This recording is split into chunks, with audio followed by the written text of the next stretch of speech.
Hey guys, Space Panther here. So I just wanted to take a second to address something I've seen cycling along in the media a lot lately, which is this idea that the Trump administration is going to crack down on the state marijuana laws. And people seem to be very up in arms about this, even the more independent libertarian YouTubers and bloggers. So I just wanted to make a quick video addressing why I don't think it's a problem, why Mango doesn't. Mango works in the cannabis industry now, so if anyone is going to be worried about this, it should be the people whose livelihood is going to be affected, and neither he nor the people he's working with seem very concerned. So there's a few reasons why this is. Number one is that this whole idea got brought about through the press conference where Sean Spicer says, I believe we will see greater enforcement. Not we have a plan to, not this is what we're doing, but I believe we will. And then he also said that the question would be better suited for the Department of Justice. So to me, that sounds like there's nothing on the books, they're not doing anything about it, but when asked the question, he has to give an answer, and so the default answer is going to be the Republican conservative thinking, which is that they're against legalization, they're against drugs, anti-drugs.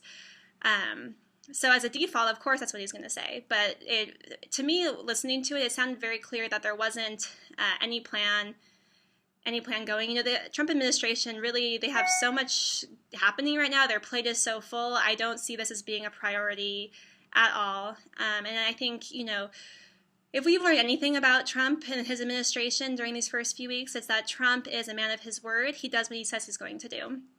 So everything we're seeing now that people are so upset about, those are things he said he was going to do during the campaign. We're going to build the wall. We're going to deport illegal immigrants. We're going to ban Muslims. And, within his first week in office, he pretty much signed executive orders to get those things going. Regardless of how you feel about it on a political, moral level, I don't agree with everything Trump's doing at all. But I do recognize that he is a man of his word. He does what he says he's going to do. So rather than look at what Sean Spicer believes might happen, but really you should ask someone else, we should be looking at what Trump has said. And during the campaign, he really said very little, almost nothing about marijuana. The few, sound bites and clips and all the evidence we have about how Trump feels about marijuana is actually in support. He said that he supports medical marijuana. He's never really said anything really negative about making marijuana more illegal, punishing people more. Because, if they were to do that, if the federal government were to come into these states, which, again, I think it's 10, 11 states now, this last election, 5 more states, including California where we live, legalized it recreationally, their economies are exploding. So just Colorado, you can look at how well they're doing. They're completely out of debt. They have so much more money coming into Colorado, which was the first state to legalize it recreationally. Not just within the state, but tourism. How much that increases global tourism. Marijuana is illegal thanks to the U.S. war on drugs in almost every country in the world. But now, we can go to Colorado and go skiing and smoke pot. Oh, we can go to California, we can go to L.A., the Hollywood Walk of Stars, San Francisco, and also have marijuana. It's a big push for international tourism. So it's going to really increase the economy. Figures estimate that this year, California will see an extra $7 billion in revenue from the cannabis industry, from taxes. This is the whole push about it being legal recreationally, is that it can be taxed now. Coming into the white market, for so long, cannabis was kind of under the radar, and now that it is legal recreationally, the states are able to collect taxes on that. So I actually saw some studies, $7 billion this year in California. By 2026, they're estimating that it'll be up to $50 billion within 10 years, every year coming into California. So for the Trump administration to come in and try to shut that down, it would be antithetical to everything he supports, right? Growing the economy, jobs, hundreds of thousands of people, including Mango, have jobs now as we transition cannabis to the white market. So, it's very hard for me to think that Trump is so about growing the economy and creating jobs. But then in this area, one of the biggest growing markets right now, he would just shut that down. I don't see it happening. He would also have to infringe a lot on states' rights. That's another thing why it'd be antithetical to Trump's moral character. What we're seeing time and time again is take it back to the states. With abortion, it goes back to the states,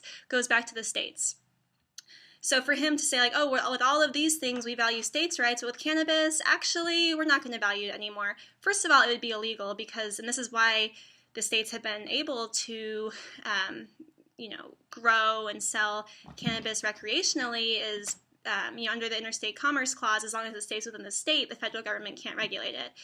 So it would just be a really sticky situation for him to get into. I don't see it happening for those reasons I just mentioned. It would hurt the economy, it would kill jobs, and it would stomp on states' rights. Pretty much the three things that he's most, supports the most. And even if if we all understood Trump wrong, and if he does actually decide to really push this through, we're going to see such a huge backlash. California already with the sanctuary cities, Seattle, San Francisco, LA, these places are we're not giving you reports. We're not going to give you reports of our illegal immigrant crime records. You're not deporting people.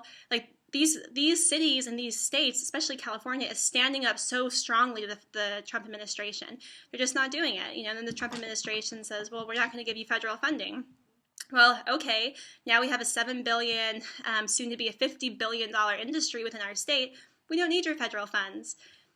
So even if this were to happen, you would see such a huge backlash. The industry is so developed right now, especially in California.